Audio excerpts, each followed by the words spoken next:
Someone once typed, "Sorry, quick question," before asking you something that needed no apology at all. You noticed it. You always notice it. The tiny flinch before people approach you. The way a loud table softens when you sit down. The group chat that loosens the second you go quiet and tightens right back up the moment you start to type. You have probably decided that this says something about you. Something cold. Something closed. It doesn't. Or at least, not the thing you think it does. Because by the time a person braces themselves to speak to you, a decision has already been made about who you are.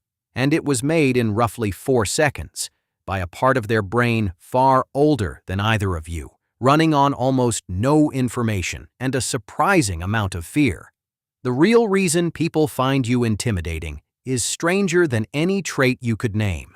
It is barely happening inside you at all. Here is the first thing nobody tells you, so it will be said plainly here.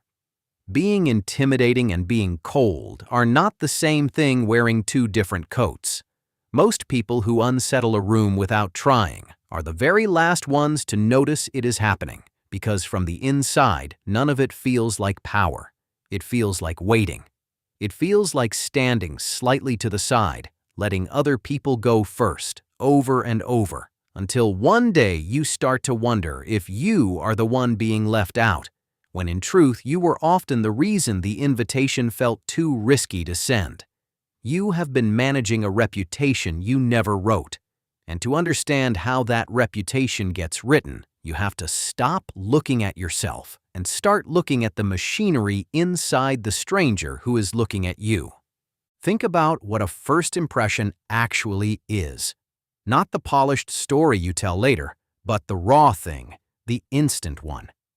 You walk into a room and before a single word is exchanged, before anyone knows your name or your job or your kindness, their brain has already filed you somewhere.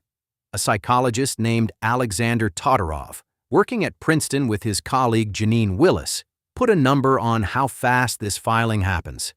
They showed people photographs of faces for 1/10 of a second, 100 milliseconds. Less time than it takes to blink on purpose. And in that flash, people had already decided whether a face seemed trustworthy, whether it seemed competent, whether they liked it. When Todorov and Willis gave other people unlimited time to study the same faces, the verdicts barely changed. More time did not make people more accurate. It only made them more confident in the snap judgment they had already made. Sit with that for a moment. The impression you make is not decided during the conversation.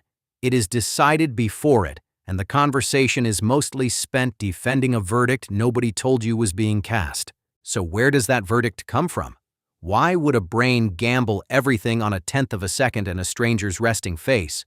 For that, you have to go back, much further back than this room, this century, this version of a human being.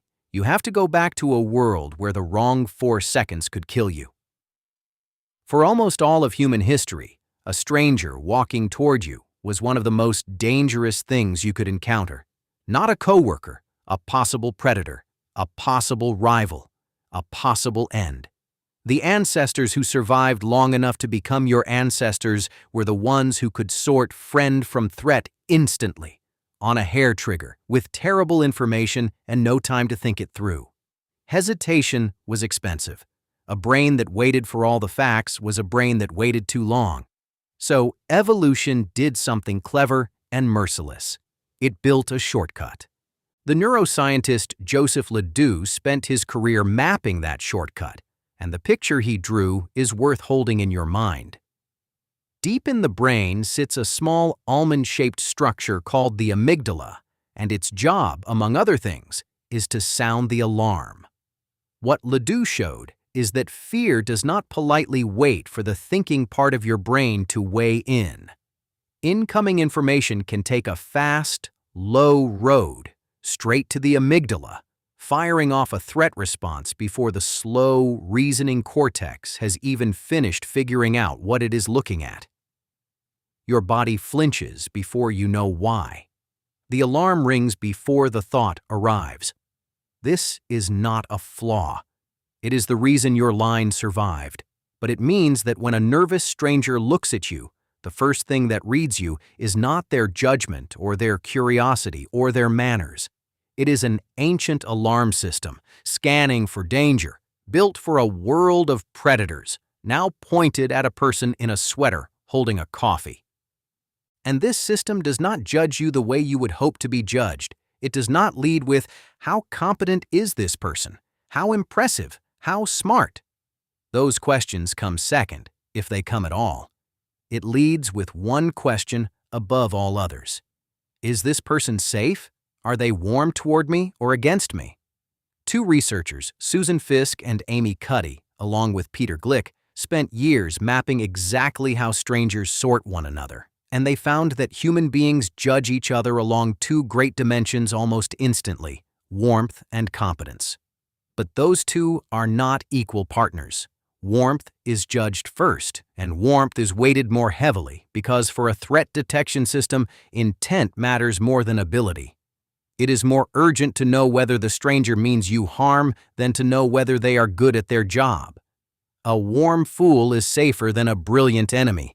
So the ancient system checks for warmth first, and here is where your particular kind of person begins to run into trouble. Because warmth, to a nervous brain, is not something it deduces. It is something it demands to see performed, out loud, right now, in the first 4 seconds. And that performance is the exact thing you do not give away for free. If you have followed the wiring this far, past the 4 seconds, down into the old machinery underneath, then you are already the kind of mind this channel was built for. Right now, there are 32 of us learning to read the room that keeps misreading us. Before the next video, the one already halfway written, I would like us to reach 42. Subscribe and let the count climb one closer. Now, back to the part almost everyone gets exactly backwards. Watch what actually happens between you and the anxious stranger, and watch it through their alarm system rather than your intentions. Start with your face. Some people have faces that perform for free. They smile by default. They soften the instant someone walks in. They run a kind of constant, unpaid emotional broadcast that says, harmless, harmless, harmless. Yours may not do that. When you are thinking, or simply not performing anything for the room, your face settles into something neutral. And a neutral face, to a threat system primed to find danger, is not neutral at all. There is a well-documented tilt in human attention called the negativity bias. An ambiguous signal, when the stakes might be high, gets read as the bad option, not the good one, because a brain that assumed the worst and was wrong merely felt a jolt of fear, while a brain that assumed the best and was wrong got eaten. So your blank thinking face is handed to a system that fills ambiguity with threat. It reads unimpressed, it reads displeased. And once that red is locked, the stranger spends the whole conversation trying to win over a verdict you never actually delivered, quietly certain you are judging them when you were only thinking. Now add silence.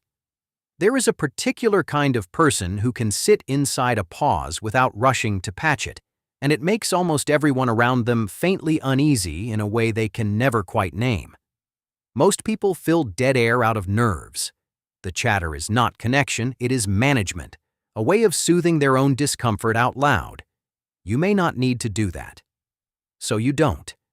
But to the anxious nervous system across from you, an unfilled silence is not calm. It is a vacuum, and their own tension rushes in to fill it, and they experience that tension as coming from you. They feel watched. They feel measured. Someone once described sitting in silence with this kind of person as feeling interviewed by someone who already knew the answer. You were not interviewing anyone. You were just not afraid of the quiet the way they were. But their alarm cannot tell the difference between your calm and their exposure, so it assigns the discomfort to the nearest available source, which is your steady, unbothered face. Then there is the way you speak when you are sure. Competence, it turns out, has a sound, and the sound is plainness. When you actually know a thing, you tend to say it without the padding. No maybe, no I could be wrong. No nervous little upward lilt at the end that turns a statement into a request for permission. To someone still unsure of themselves, that directness does not land as knowledge. It lands as a closed door, and this is exactly the combination Fisk and Cuddy warned about: high competence paired with low visible warmth. Their research found that this specific mix does not produce admiration. It produces a wary, defensive respect, the kind that keeps its distance, the kind braided through with a quiet thread of envy and threat. You sound like someone who has already decided. The stranger has no way yet to weigh your ability against your kindness, because you have shown the ability and withheld the performance of the kindness, and their brain, hating that gap, fills it with worst-case guessing faster than you would believe. Keep going, because it stacks. You do not fish for reassurance. Watch an ordinary conversation, and you will see a constant, almost invisible economy of little checks. Was that funny? Did that land? Quick glance at the face, small, nervous laugh. If you say a thing and simply let it sit there without scanning anyone's expression for approval, you look unbothered. Untouchable even. Nobody clocks that you might care intensely what they think.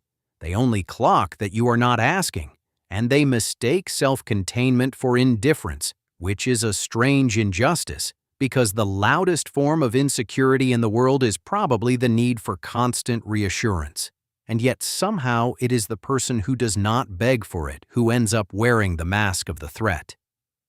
Even your eyes betray the pattern. Most social eye contact is a small negotiation, a soft dance of who looks away first, each glance a tiny signal of safety passed back and forth.